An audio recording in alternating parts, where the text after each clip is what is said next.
Welcome back to Random History. I'm your navigator as we explore the little-known events and people that make history such an amazing subject. The events I delve into are probably not ones you learned about in school. These are the ones that when you do hear about them, you're likely to think that could not possibly be real. But they are. Every year that I taught world history, I would spend some time talking about the origins of various things. Songs, idioms, sayings, names of places, surnames, that kind of thing.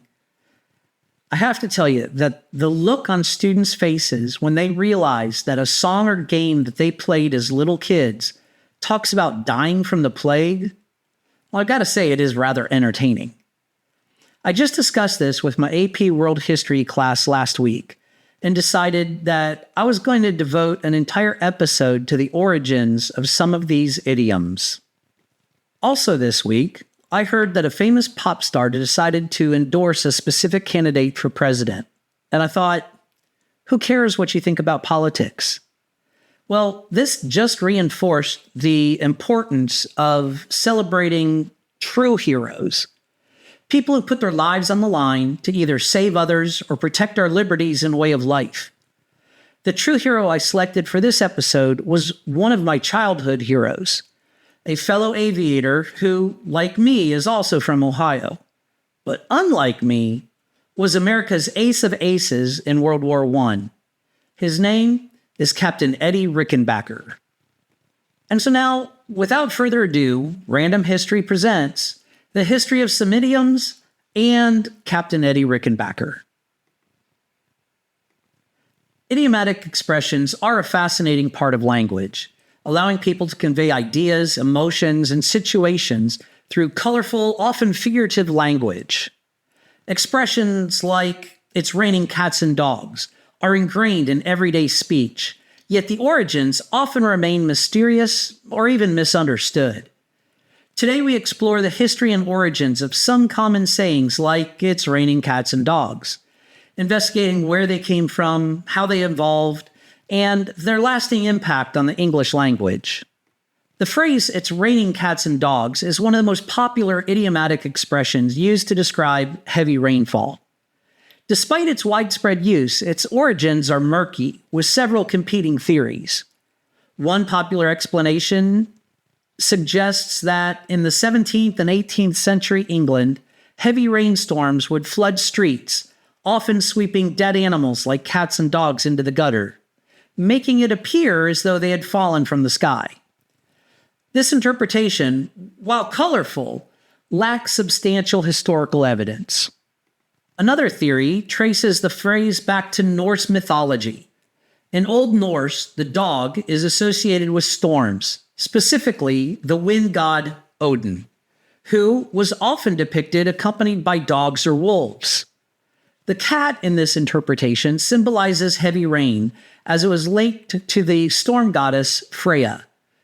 This theory ties the imagery of cats and dogs to the forces of nature rather than literal animals. A third possible origin comes from a more literal explanation. In the Middle Ages, the roofs of homes were often covered in thatch, bundles of long grass tied together.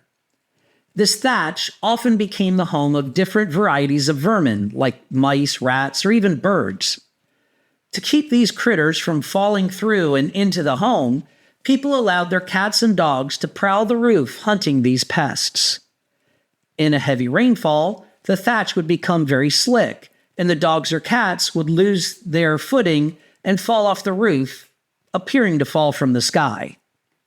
Another idiomatic expression, rather colorful, describes someone as being dirt poor. This often comes from the average home of medieval times. The floor was often simply bare earth with the structure of the home built around it. To keep it from becoming a muddy mess whenever it rained, people would purchase thresh, the waste from milling wheat. The thresh would then be spread around the floor, keeping the inside of the house from looking like the outside of the house. If they couldn't afford the thresh, then their floor was simply dirt, hence the phrase dirt poor. This actually leads us to another term. Because they needed to purchase the thresh, they did not want it to be tracked or blown outside whenever anyone came or went through the door. So they would place a board across the entrance to hold the thresh in place. So this became the threshold of the house. To break the ice is commonly used to describe initiating a conversation or easing a tense situation, but its origins date back to early maritime navigation. In the age of exploration, ships would sometimes get stuck in the ice, making it impossible to continue sailing forward. Before steam-powered icebreakers were invented, smaller boats would sail in to break the ice around a larger vessel to create a passageway for it to sail through. Over time, the literal act of breaking ice became a metaphor for overcoming an awkward or challenging situation, leading to the modern usage. The metaphorical use of break the ice appears as early as the 16th century. Sir Thomas North's 1579 English translation of Plutarch's Lives includes a reference to breaking the ice in a diplomatic context, where easing tensions between adversaries was akin to navigating a ship through frozen waters. Today, the phrase is most often used in social contexts, referring to starting a conversation or making people feel more comfortable in a new or formal setting. The phrase, bite the bullet, means to endure a painful or difficult situation with courage. Its origins can be traced to the brutal reality of battlefield surgery during the 18th and 19th centuries. In the absence of anesthetics, soldiers who underwent surgery or even amputation were often given a bullet to bite down on in order to distract them from the pain and prevent them from crying out or thrashing about. This practice was most common during the Napoleonic Wars and the American Civil War, where medical tools and treatments were rudimentary at best, and many soldiers faced excruciating operations with little to no pain relief. Interestingly, an earlier version of the phrase, chewing a bullet, appeared in Rudyard Kipling's 1891 novel, The Light That Failed, where it referred to facing a hardship or emotional pain. By the early 20th century, bite the bullet had entered popular usage to describe any situation where one must summon the strength to face something unpleasant. The phrase, to let the cat out of the bag, means to reveal a secret, often unintentionally. This phrase is believed to have originated in medieval markets, where merchants would sometimes try to cheat customers by substituting a cat for a piglet in a sack.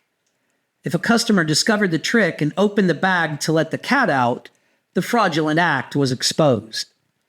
The phrase's usage dates back to the 16th century, though there are variations in different cultures, many of which involve the concept of exposing a hidden truth or deception. In a broader sense, letting the cat out of the bag represents the moment when something hidden is brought to light, with the cat symbolizing the unwelcome truth that can no longer be contained. This vivid imagery of the phrase has allowed it to endure in modern English, continuing to convey the idea of a secret slipping out, often at a most inopportune moment. The phrase, to burn the midnight oil, means to work late into the night, often associated with studying or completing a difficult task. Its origin dates back to a time before electric lighting, when people relied on oil lamps to illuminate their homes and workplaces. Staying up late to read, write, or work would often require burning oil well into the night, thus giving rise to the expression. The phrase was popularized in literature during the 17th century, with notable usage in John Milton's Comus and Francis Quarles' Emblems, where the concept of burning oil at night is linked to scholarly pursuits and intellectual labor. Today, burning the midnight oil is often used to describe late-night efforts to meet deadlines or finish important projects, preserving its association with diligence and hard work. Another phrase that we use quite commonly is saved by the bell. This describes being rescued from a difficult situation at the last moment. While the phrase is most often associated with boxing, where a bell signals the end of a round and can prevent a knockout, its origins may lie in a more morbid historical practice. During the 17th and 18th centuries, fear of being buried alive was widespread, leading some people to be buried with a string attached inside their coffin to a bell above ground. If they were accidentally buried while still alive, they could ring the bell to alert those above and be saved from premature burial. This also led to another expression, the graveyard shift. In order to hear the bell, someone had to stand watch overnight so they could hear if it was rung. Today, the graveyard shift is the overnight shift. Fortunately, it no longer requires sitting in a deserted cemetery overnight. The origins of idiomatic expressions like "it's raining cats and dogs" offer fascinating glimpses into the history, culture, and imagination of the English-speaking world. These sayings, often rooted in the practices, superstitions, and daily life of past centuries, have evolved over time while retaining their colorful imagery and metaphorical meanings. Whether derived from mythology, historical events, or the practical realities of life, idiomatic expressions enrich language by allowing speakers to convey complex ideas in simple yet very vivid terms. The persistence of these phrases in modern English demonstrates their enduring power and relevance. Although their literal meanings may have been lost or changed, their figurative impact continues to shape the way we communicate, revealing the deep connections between language, history, and human experience. I hope after listening to this podcast, you won't give me the cold shoulder. I could tell you the background of that idiom, but I don't want to let the cat out of the bag. Before I get into today's true hero, I neglected to relay one of the stories that I teased in my introduction. That is the story of the song that we all sung as children that talks about the Black Death. To understand this song, you need to know the sequence of symptoms that develop with the bubonic plague. The first symptom is that the subject would get a ring-shaped rash, kind of pinkish in color, on their body. Then the skin around that would begin to die, or necrosis would set in. Now, dead skin, dead flesh, rots and doesn't smell very good. So they would stuff their pockets full of flowers to hide the smell. The next major symptom would be that their skin would become kind of a grayish or ash colored. And finally, before you know it, the patient falls down dead. So if you haven't figured it out yet, it would be ring around the rosy, pockets full of posies, ashen, ashen, we all fall down. It is a bit on the morbid side, but hey, they're kids. And it was the reality of life during the Middle Ages. And now we move on to hopefully happier things. And that is today's True Hero segment. Today's True Hero has been a hero of mine since I was a little kid. I grew up in Dayton, Ohio, the heart of aviation. Not only was it the home of the Wright brothers, but also the home of the National Museum of the Air Force. Except in Dayton, we just call it the Air Force Museum. As a kid, I practically lived at the museum. I spent hours just wandering among these amazing aircraft that really won 2 wars for the United States and kept the peace throughout the Cold War.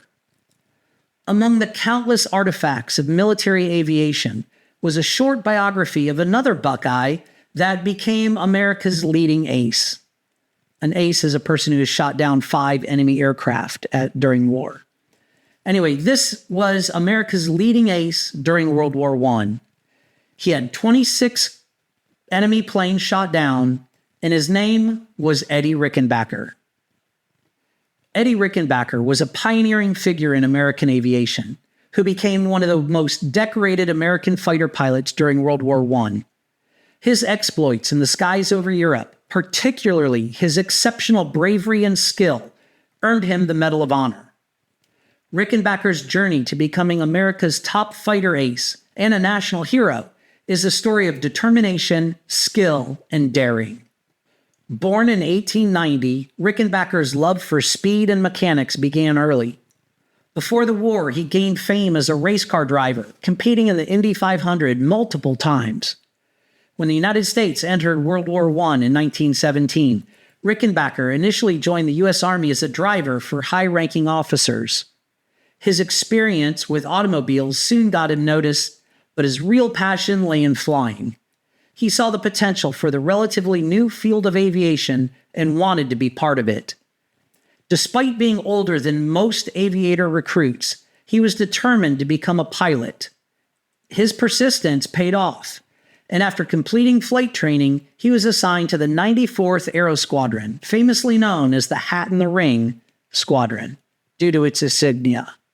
While Rickenbacker's Medal of Honor was not the result of a single action, but the culmination of his sustained bravery and leadership in combat. In total, he achieved 26 aerial victories, making him America's leading ace of World War I. His skill in dogfights, his tactical understanding of aerial warfare, and his remarkable leadership made him stand out among his peers. The specific event for which he was awarded the Medal of Honor took place on 25 December 1918.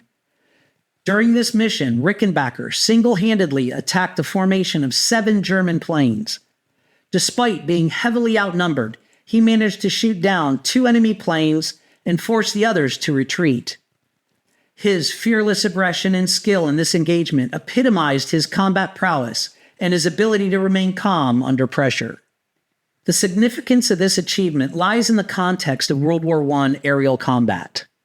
Unlike modern warfare, World War I pilots flew fragile open cockpit biplanes that were often unreliable and provided little to no protection. They were made of canvas-covered wood. Dogfights were intensely personal, close-quarters engagements where pilots' lives depended on the quick reflexes and precise control of their aircraft. Rickenbacker's ability to not only survive but excel in these brutal conditions was a testament to his skill and courage. The odds he faced on that September day were immense, yet he managed to emerge victorious, further cementing his reputation as a fearless pilot. Rickenbacker's Medal of Honor was awarded to him by President Herbert Hoover in 1930, over a decade after the war ended. Though initially overlooked for the prestigious award, his extraordinary contributions were eventually recognized. In addition to the Medal of Honor, Rickenbacker received numerous other awards, including the Distinguished Service Cross, 8 times, the French Croix de Guerre. His legacy as a fighter pilot is not just about the number of enemy planes he shot down, but also about his role as a leader and mentor to other pilots. Eddie Rickenbacker's exploits in World War I are a defining chapter in the history of American aviation. His courage, tenacity, and unmatched skill in aerial combat earned him a place among the most revered figures in military history. He remains a symbol of American bravery and determination, inspiring generations of aviators who followed in his footsteps. This brings us to the end of episode 8 of Random History. I hope you enjoyed the program. As always, this was a lot of fun for me to research and write. I hope you'll continue listening to my future episodes, and if you want, you can use the link in the podcast description to view sources, transcripts, and even submit a request for stories that you'd like to hear on an upcoming episode. Until next time, go out and make some history of your own. Navigator out.